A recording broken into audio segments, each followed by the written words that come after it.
I'm going to show you how to figure out what oil feed fitting O-ring you need for the Precision Gen 2.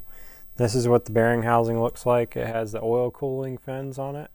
And the way that the cage is held into place, it has this pin that threads directly down into the bearing housing and finds a locating pin on the cage right here to be able to keep it in its position. Often when this O-ring goes bad, then Precision says there's no warranty if you remove this piece, because they're worried that you're going to take this piece out and then you're not going to find the location of the cage.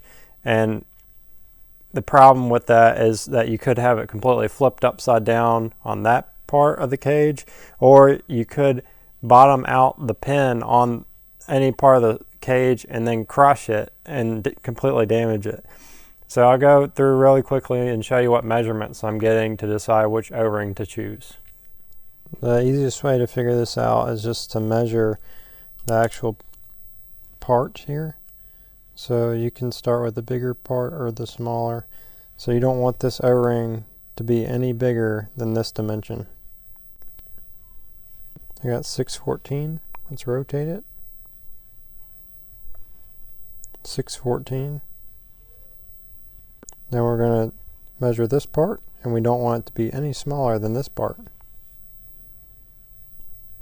473.5. With that knowledge, we're going to decide which size outside diameter of the O-ring we want. I found something a little bit smaller, and you do want it to be smaller than the bigger side of this piece. So I think 9/16 is the closest thing that I could figure. This pin is going to bottom out at this flared section right here inside the bearing housing.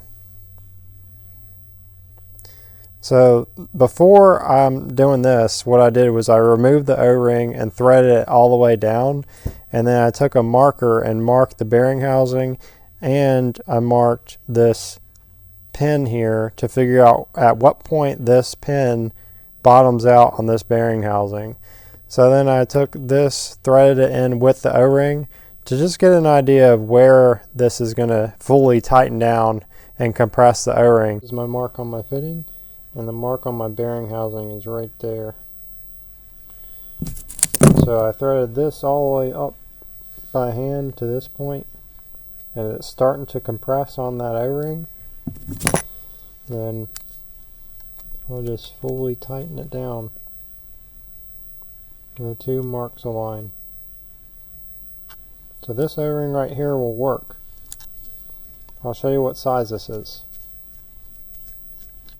We got 0.556 inches or 14.13 millimeter. Let's check thickness. About 1.8.